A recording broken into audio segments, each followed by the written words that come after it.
नमस्कार बच्चों, आज हम पढ़ा रहे हैं आपको पाठ 1 यूरोपीय शक्तियों का भारत में आगमन। हमने बच्चों देखा था कि व्यापारिक मार्ग कैसे जो है कि भारत से यूरोप में वस्तुओं का व्यापार किन किन मार्गों से होता था। हमने देखा था भारत की खाड़ी से होकर व्यापार होता था, लाल सागर होकर व्यापार होता था और मध्य एशिया से मिस्र होते हुए यूरोप में व्यापार होता था। और यूरोप में 2 मंडियाँ थी जिनका नाम, एक का नाम जो है वेनिस था और दूसरा जो है जिनेवा थी। तो इस तरह से व्यापार आगे बढ़ रहा था और भारत का और यूरोप का व्यापारिक संबंध कायम था। लेकिन आप देखेंगे कि कुस्तुनतुनिया का 1453 में पतन होता है। जब तुर्कों ने कुस्तुनतुनिया पर आक्रमण कर देता है तो जो रोम की राजधानी रहती है उसका पतन हो जाता है। तो जब पतन हो जाता है तो यूरोपियों के लिए ये बड़ी समस्या थी कि अब किस तरह से हम भारत से व्यापार करेंगे। तो उन्होंने अफ्रीका महाद्वीप, ये अफ्रीका महाद्वीप बच्चों ये अफ्रीका महाद्वीप है, इसी को अफ्रीका महाद्वीप कहते हैं। यहाँ से देखेंगे ऐसे ऐसे ऐसे कोने कोने से होते हुए नीचे होते, फिर वो अरब सागर होते हुए भारत में जो है कि प्रवेश किए। तो भारत में जब उन्होंने प्रवेश किया तो वहाँ से फिर इन्होंने अपना दूसरा व्यापारिक मार्ग ढूंढा। तो इस व्यापारिक मार्ग को सबसे पहले कौन खोजा था? 1498 में। क्या नाम था? वास्को डी गामा, जो पुर्तगाल का यात्री था। इसके बाद हमने देखा था कि एक और यात्री निकला हुआ था जो भारत की खोज के लिए निकला हुआ था, लेकिन वो भारत की खोज में वह भटक गया और भटकते चला गया कहाँ? उत्तरी अमेरिका की खोज किया। तो आप देखेंगे 1492 में स्पेन का यात्री जिसका नाम कोलंबस रहता है, वो स्पेन की वो जो है कि संयुक्त राज्य अमेरिका की खोज करता है। तो बच्चों इस तरह से हम देखते हैं कि भारत का यूरोप से व्यापारिक संबंध प्राचीन काल से था, लेकिन मध्यकाल में आते आते यह और शक्तिशाली हो गया। देखेंगे हम जो है कि राजाओं महाराजाओं की लालसा थी कि हमें धन भी प्राप्त हो जाए, हमें जो है कि हमारे साम्राज्य का विस्तार भी हो जाए और हमारे धर्म का भी विस्तार हो जाए।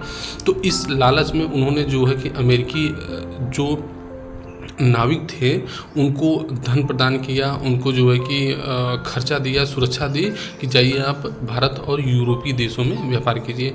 तो इस तरह से जो व्यापारी थे उन्होंने फिर जो है वो पश्चिमी देशों के जो है कि व्यापारी वो भारत में व्यापार करने के लिए निकले। तो इस तरह से बच्चों हमने यहाँ तक देखा था। अब देखेंगे यूरोपीय व्यापार कि यूरोपीय व्यापार कैसे शुरू हुआ। तो देखते हैं कि इसमें आगे क्या है। पुर्तगालियों ने हिंद महासागर के माध्यम से होने वाले व्यापार पर अपना अधिकार कर लिया। जैसे अब देखा जो हो कि पहले हम लोग पढ़े रहने कि सबसे पहले क्या होना यात्री आला है? पुर्तगाल के यात्री जिनका नाम वास्को डी गामा है। तो जब वो भारत की खोज कैले तो भारत के जब वो खोज कैले तो वो का काम कैले कि जितना भी जहाज पुर्तगाल से भारत आवे ओकर जोनो कि जितना भी व्यापारी भारत से यूरोप जाए ओकर सारा जोनो कारोबार या जोनो कि जहाज कैठ भारत से जाई कैठ ना जाई, तो ई कुल जोनो कि पास करे के काम के करे लगे? पुर्तगाल करे लगन कि भारत से जितना भी माल अगर यूरोप जाई वो पुर्तगाल के माध्यम से जाई। तो ऐसे क्या भल कि पुर्तगाल के भारतीय व्यापार पर एकाधिकार स्थापित हो गया। तो वे सोना चांदी लाते और हमारे देश से सूती रेशमी कपड़े और विभिन्न मसाले ले जाते और बहुत मुनाफा कमाते थे।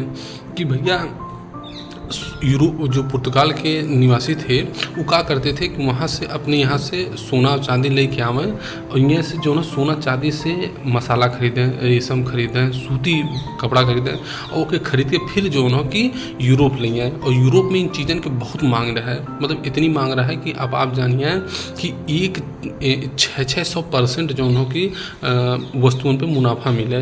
तो उतना मुनाफा अगर कोनो नाविक के मिल जाए या कोनो व्यापारिक मिल जाए तो मालामाल हो जाए। और वास्को डी गामा मालामाल हो गया।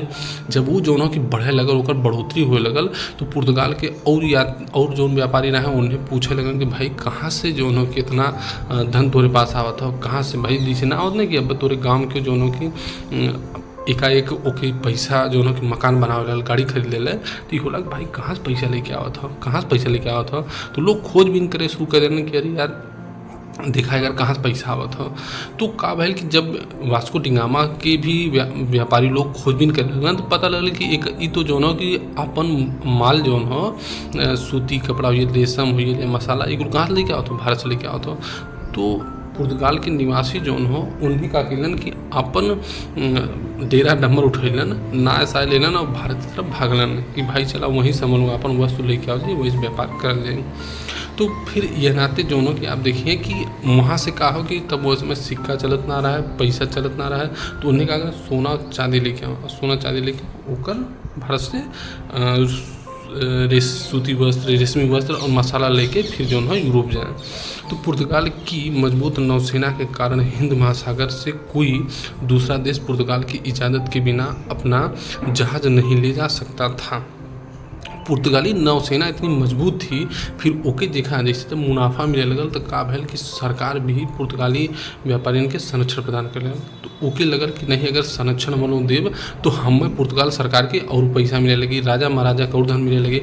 तो राजा लोग का कलन कि नौसेना जो हो और सैनिक जो हो पुर्तगाल के नाविक के देलन कि तू जो हो अपन एकाधिकार कहाँ भारत पे बनाए रखा, अगर बनाए रखबा तो उससे जितना भी माल हम लोग के मिली ओके हम लोग पूरे यूरोप में बेचब तो हम लोग के फ़ायदा मिली। तो उस यह नाते आप देखिए कि और बाद में जो कि फिर डच भी गईलन, फिर जो इंग्लैंड निवासी गईलन, फिर फ्रांसीसी के व्यापारी भी देखा जो कि भारत पहुँचलन। तो उन्हें जब भी जो भी वस्तु ले आए खुद सबसे पहले जो है पुर्तगालिन से परमिशन लेवे खुद, अगर पुर्तगालिन से परमिशन ना लेतन तो पुर्तगाली जो है नाविक ओके जहाज़ के डुबा दें या लूट ले। तो यह तरह से जो है देखिए कि आप कि पुर्तगाली यात्रियों के वर्चस्व होइल भारतीय व्यापार पे। वास्को डी गामा के भारत पहुंचने के बाद एक एक करके हॉलैंड, फ्रांस और इंग्लैंड के व्यापारी भारत आने लगे। हम पहले बताए हैं कि पहले तो पुर्तगाली यात्री वास्को डी गामा पहुँचल, एक बाद देखत बहुत सारे पुर्तगाली व्यापारी गईलन व्यापार कैलन। फिर एक बाद जब पुर्तगाल भी संपन्न होने लगल धीरे धीरे जो कि भाई ई खबर तो छिपे वाली रहा है ना कि नया मार्ग के खोज भइल हो। तो पहले सब भय लगा कि नहीं मैं जो कि जहाँ से भारत के वस्तु आवत रहा है वो तो मार्ग बंद हो गया। लेकिन जब बाद में पता चला कि नहीं अफ्रीका महाद्वीप घूम के लोग जो हो जाए के माल भारत से लेके आवत है, तो ब्रिटेन भी अपने व्यापारी भेजल है, डच मतलब हॉलैंड डच जो हो उन्हों अपन जो हो यात्री भेजलन। फिर एक बाद जो कि आप देखिए कि फ्रांसीसी भी अपने नाविक भेजल है या अपने व्यापारी भेजल है कि जहाँ जो है पैसा दिला है, धन दिला है, सुरक्षा दिला है कि जहाँ जो है कि भारत से व्यापार के लिए आवा कि ताकि हमहूँ मुनाफा कमाई हमरो साम्राज्य आगे बढ़ाएं। भारत में यूरोपीय व्यापारियों की होड़ मतलब एक तरह से होड़ लगी कि जे भी हो कि भैया कहाँ व्यापार करे खो, भारत से चला व्यापार करा बहुत अच्छा वहाँ से पैसा मिलत हो। फिर यार जो कि इंडोनेशिया हो मलेशिया हो यहूँ मसाला बहुत उन्नत किस्म के मसाला मिले। तो मसाला यूरोप में बहुत ज़्यादा फेमस हो। तो मसाला खातिर जो कि इंडोनेशिया हो जावा हो मलेशिया हो बिल्कुल फेमस रहा। तो वही लोग जो कि आवे मुँह से मसाला लेके यूरोप जाए। असल में मसाला के इतना मांग कहा रहा यूरोप में, यह नाते रहा है कि यूरोप के जो लोग रहे हैं उन्हें मांस मदिरा ज़्यादा पिए। तो मांस के सुरक्षा रखे खातिर सुरक्षित रखे खातिर मसाला बहुत ज़रूरी रहा है। और मसाला नहीं मिले तो मांस सड़ने लगे। फिर दूसरी चीज़ जब मसाला जो है मांस में मसाला बढ़िया मिल जाए तो टेस्टी बहुत हो जाए तो कि खाए में अच्छा लगे। तो यह नाते यूरोप में मसाला के बहुत डिमांड रहा है। और यह नाते जो कि देखिए कि भारत से और इंडोनेशिया या मलेशिया यहाँ से जो हो कि मसाला यूरोप जाए। तो ऐसे होड़ लगी कि भैया पुर्तगालियों जाथन व्यापारी, फिर ब्रिटेन व्यापारी पहुँचे, फिर जो हो कि डच व्यापारी पहुँचे, फिर फ्रांसीसी व्यापारी पहुँचे। सब अब होड़ लग गई कि अब भैया कि हम कितना माल भारत से उठाई और के ले जाई कहाँ यूरोप में बेची। तो ऐसे काबिल कि सब में का हो प्रतिस्पर्धा स्टार्ट हो गई।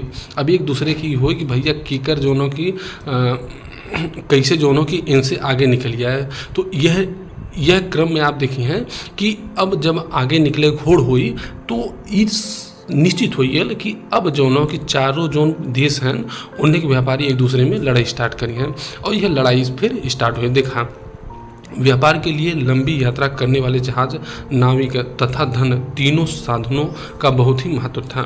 इन साधनों को प्राप्त करने के लिए कुछ यूरोपीय व्यापारी ने 17वीं शताब्दी की शुरुआत में 1600 से लेकर 1670 ईस्वी के बीच व्यापारिक कंपनियां स्थापित की।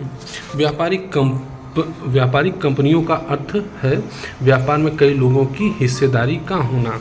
जैसे अगर तू एक कंपनी स्थापित कैला और 10 जनी के हिस्सेदार बना लेला कि भाई तू पैसा लगावा, जैसे 10-10 लाख रुपया 10 जनी लगेला कि 10-10 लाख रुपया अगर जुटेला 10 जनी के 1 करोड़ रुपया हो गया।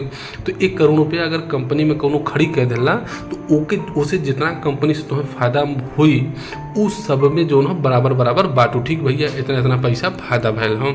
तो ऐसे जो न कि जो यूरोपीय व्यापारी रहे उन लोगों ने कंपनी स्थापित की और कंपनी में मतलब 10 व्यापारी मिलकर कंपनी स्थापित करना। कंपनी स्थापित करने का मतलब हो कि जहाजी बेड़ा अपन तैयार के लिए ओके जो नौसेना मतलब जो की सुरक्षा प्रदान करे खातिर ऊपर खर्च कैलन कि ताकि भारत जाए और भारत से वस्तु ले के आवे। तो एक खातिर व्यापारी के का कंपनी स्थापित भइल। तो इनकर काम रहा है कि जो कि माल जो भारत से लेके आई इंग्लैंड और इंग्लैंड में बेचब, यह दो काम इन्हें रहा है। तो ओसे जो मुनाफा मिले ओके जो कंपनी के शेयर होल्डर रहा है जे कंपनी में पैसा लगा रहा है ओके बराबर बराबर हिस्सा मिले। सभी हिस्सेदार व्यापार में अपनी अपनी पूंजी लगाते थे। लगाई गई पूंजी के अनुपात में व्यापार से प्राप्त मुनाफे को आपस में बांट लेते थे। ये हम एकदम सीधा बताएं आपको कि भैया जब 10 जनी मान ला कोनो व्यापारिक कंपनी स्थापित कैलन ना तो 10-10 लाख रुपया लगेलन, तो मतलब 10 जनी लगेलन तो 1 करोड़ रुपया हुई। अब 1 करोड़ रुपया हुई तो अब जवन भी उससे मुनाफा प्राप्त हुई माला मुनाफा 1 लाख रुपया प्राप्त भैल तो 10-10 हज़ार रुपया सब जौन हो कि हर व्यक्ति के 10-10 हज़ार रुपया मुनाफा मिली। तो इसे कहा हुई कि आप देखिए कि कंपनी भी स्थापित हुई और व्यापार भी बढ़े लगल। कहाँ से भाई कंपनी जब स्थापित हुई 10 लोग पैसा लगे हैं और 10 तरह के दिमाग लगे हैं, 10 तरह से सोची हैं, तो ऐसे कहा हुई कि कंपनी के विकास भी होने लगल। तो ऐसे जो ना व्यापार और बढ़ल। हॉलैंड में Dutch east India company, England में ब्रिटिश ईस्ट इंडिया कंपनी बनी और फ्रांस में फ्रेंच ईस्ट इंडिया कंपनी बनी। आज भी निजी कंपनियाँ इसी प्रकार पूंजी इकट्ठा करती हैं। मतलब यह तरह के और दुनिया में पहला ऐसा जो ना कि कंपनी बनती रहा है, इससे पहले कंपनी ना बनती रहा है। लेकिन अब जो ना देखें जब हॉलैंड वाले एलन, फ्रांस वाले एलन, इंग्लैंड वाले एलन तो भारत में व्यापार करे खातिर कंपनी बनावे लगना। और यही के जोनों के आधार पर आज देखिए तो बड़ी बड़ी अडानी कंपनी देखबा, अंबानी कंपनी, ये सब कंपनी जोनों की यही आधार पे आज बेस्ड हुई के इतनी बड़ी बड़ी कंपनी हुई है।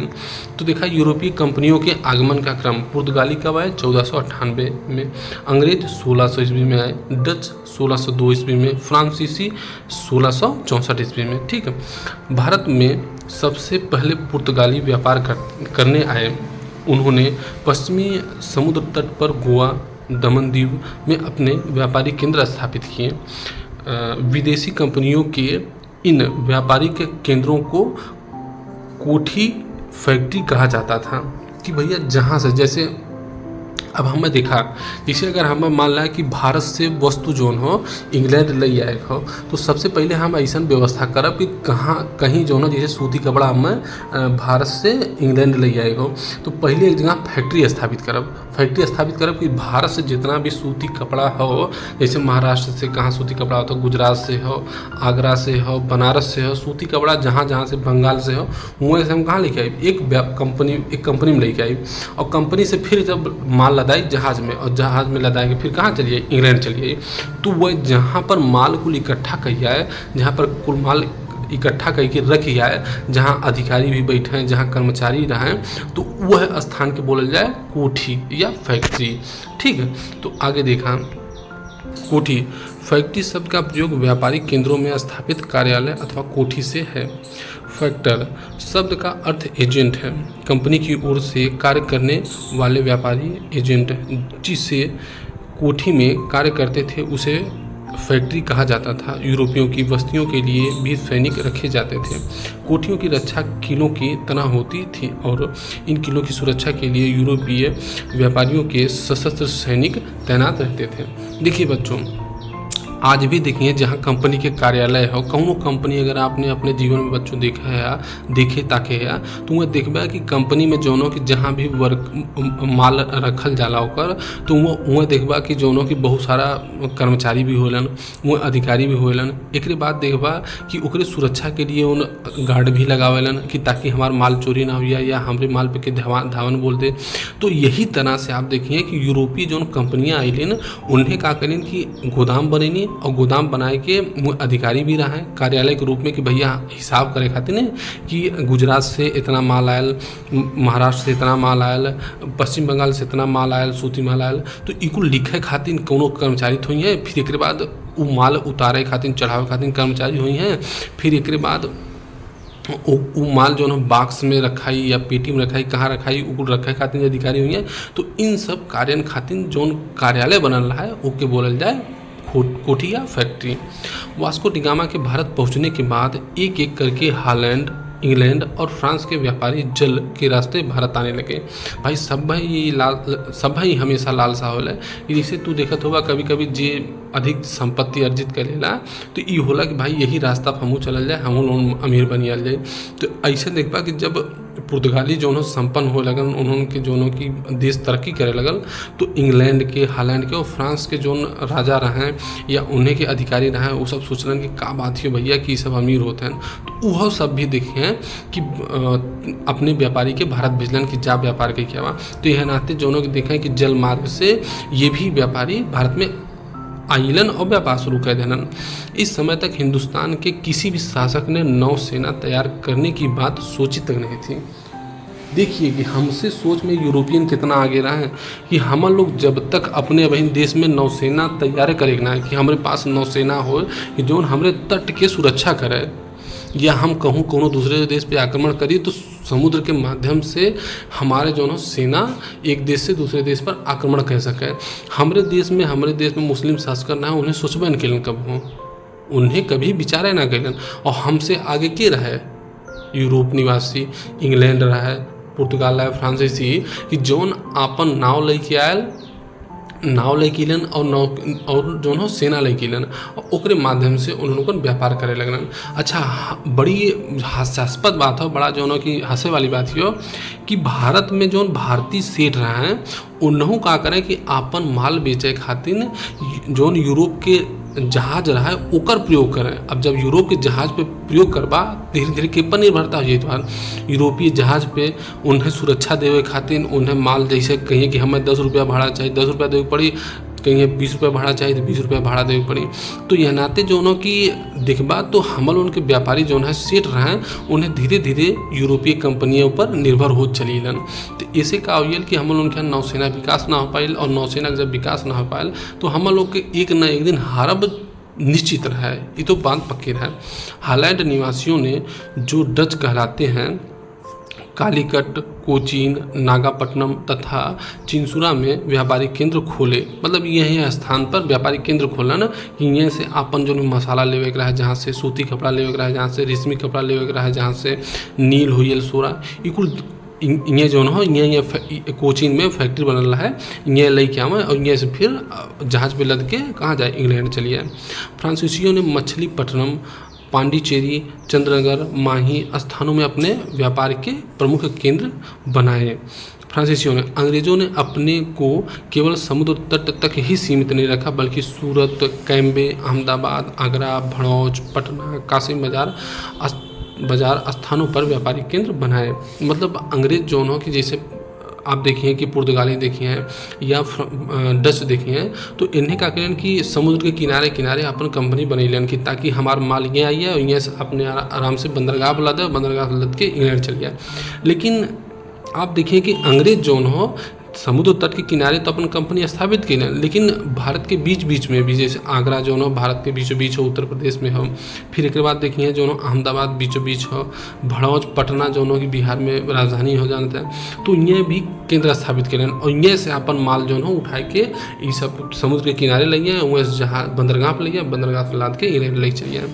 भारत में यूरोप के सभी देशों के व्यापारी पुर्तगालियों के हाथ से व्यापार छीनने की होड़ में लगे रहते थे कि भाई अब देखा धीरे धीरे का भैल कि इंग्लैंड अपन व्यापार बढ़ावे स्टार्ट कैले, अपन जो कि जहाज बनैले, अपन नौसेना बनैले कि ताकि जहाज जौन माल जाए ओकर सुरक्षा कर सकें।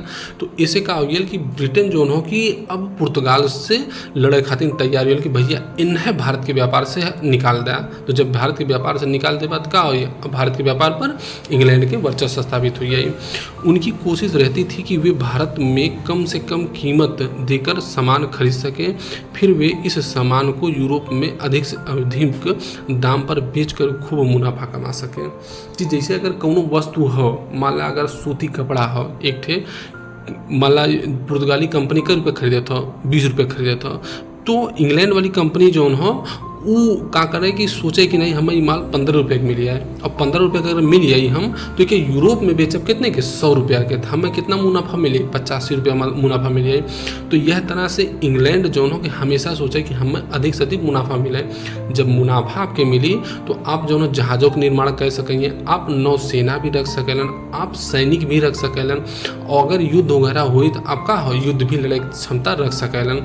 कहें से कि कहा हो कि भाई सब पता रहा है कि युद्ध होते एक दिन हुई जरूर, कहें से कि जब ब्रिटेन और फ्रांस टकराई। तो अब देखा उन्होंने पाया कि सूरत, मसूलीपट्टनम जैसे बड़े बंदरगाहों पर जो सामान व्यापारियों द्वारा बिकने लाया जाता है वह महंगा मिलता है। मतलब जो व्यापारी सामान लेके आवा वो महंगा मिले। तो अब इन्हें दिमाग, भाई अंग्रेजन के यही तो दिमाग था, व्यापारी के ही दिमाग खोला कि व्यापारी हमेशा सोचला कि हमें सामान सस्ता मिले और हम बेची महंगा, जेके बनिया बुद्धि बोलेलन। तो इंग्लैंड वाले यही सोचे कि भाई सूरत से मछलीपट्टनम के बंदरगाह से हम लोग जो सामान खरीदे थी वो माल हम लोगों के महंगा मिल गया था, और जब माल महंगा मिल गया था तो हम लोग को मुनाफा कम हुई। अब उन्हें देखा क्या करें, इसलिए यूरोप के व्यापारी गांव-गांव में अपना आदमी या एजेंट भेजकर सीधे कारीगरों से माल खरीदने की कोशिश में रहते ताकि सस्ता माल मिले। उन्हें दिमाग लगेलन कि भाई बिचौलिया कहीं माल तो ना खाइया। भाई जैसे किसान से एक व्यक्ति जो हो, मान ला एक किसान हो, किसान से एक जो हो कि दुकानदार कोनो माल खरीद ले, तो माल खरीद के वो लेके आयल कंपनी के दिले। तो कंपनी जैसे मान ला किसान जो हो कि पहले दुकानदार के दिले माल, मान ला 20 रुपया किलो आलू दिले। अब आलू जो हो कि जब व्यापारी कंपनी पर गए तो वो 5 रुपया मुनाफा कमाए खातिर 25 रुपया कह दिले। तो 25 रुपये जब मुनाफा हो गया तो अब कंपनी के घाटा हो लगल कि भैया ई माल जब अब जाई यूरोप में बिके तो हमारे 5 रुपया तो घाटा मिलल। तो वो का काम कैले, कंपनी अपन एजेंट गाँव-गाँव भेजे लगल कि भाई जा सीधे तू व्यापारी से बात करा, सीधे तू जो किसान से बात करा कि कितने के तू जो कि सूती कपड़ा देबा, तू जो कि व्यापारी से बात करे कि मसाला कितने के देबा, किसान से बात करे किसान तू कितने जो कि हमें सीधे सीधे अपन फसल देबा। तो इसे का होइल कि सीधे जब बात हुई तो बिचौलिया काम हट आई, और बिचौलिया जब काम हट आई तो माल तुम्हें सस्ता मिलने लगी, और सस्ता मिलने लगी तो फिर तुम्हें मुनाफा ज़्यादा मिले। भाई ये जो बोले ना बनिया बुद्धि, हमेशा बनिया अपन जो है ना बुद्धि काम लगावल कराला कि यार कैसे जो है कि सस्ता सामान मिल जाए और हम महंगा बेच दी, मुनाफा हमारा मिले। समय के साथ पुर्तगाली नौसेना और किलों की ताकत अंग्रेज, डच और फ्रांसीसियों से कई मुकाबलों के कारण कमज़ोर पड़ गई। भाई फ्रांसीसी सेना जौन सबसे पहले हम बताओ थे कि अरब सागर में कौनो भी जहाज बिना पुर्तगाली अनुमति से यूरोप ना जा सकत रहे भारत से। तो अब देखा जो कि जब अंग्रेज भी मजबूत होलन, डच भी मजबूत होलन, फ्रांसीसी भी मजबूत होलन, तो धीरे धीरे का कैलन कि पुर्तगाली नौसेना शक्ति के उन्होंने कमज़ोर करे स्टार्ट कर दिलन कि भाई एकर जो है परमिट न देवे पड़े। अच्छा परमिट ले मतलब ये ना कि बस अनुमति दे, उन्हें पैसा वसूले कि भैया हम परमिट देते ही हम तोरे जहाज़ की सुरक्षा देव और तोरे माल की सुरक्षा देव, या नाते हम इतना यह एक जहाज़ के तुम्हें अपने यूरोप भेजे खातिर हमें इतना पैसा दे तब तो तोरे जहाज़ की सुरक्षा देव, नहीं तो तुम्हारा जहाज़ अगर लूट आई या तुम्हारा जहाज़ डूब आई तो ओकर गारंटी हमारा ना है। तो भाई व्यापारी डरल ना है तो उन्हें जो है कि पैसा पुर्तगाली के दे दें। लेकिन जब अंग्रेज अलन और डच अलन, फ्रांसीसी अलन, जब इन्हें अपन शक्ति बढ़ावे लगलन, जब इन्हें अपन जो धन बढ़ावे लगलन, तो धीरे धीरे पुर्तगाली नौसेना शक्ति और किलो की ताकत जो थी उसको कमज़ोर करने शुरू कर दिए कि अब इन्हें अपन वर्चस्व बनावे शुरू कर देना। कुछ समय तक किसी एक का भारत के व्यापार पर अधिकार नहीं जम सका। मतलब कुछ समय तक पहले भाई पुर्तगाली अपन व्यापार पर एक अधिकार रहा है, लेकिन फिर ब्रिटेन आयल, ब्रिटेन जो कि अपन कोशिश करे कि हम व्यापार बढ़ाई, डच एलन डचो अपन व्यापार बढ़ावे स्टार्ट किए, फ्रांसीसी एलन फ्रांसीसियो। तो यह तरह से मतलब सब एक दूसरे से प्रतिस्पर्धा करत रहे कि जोनो के हम लोग तोड़ पाई, के जोनो हम लोग पिछाड़ पाई व्यापार में, ताकि हम लोग को मुनाफा अधिक मिल सके। तो बच्चों आज यहीं तक, नमस्कार, जय हिंद।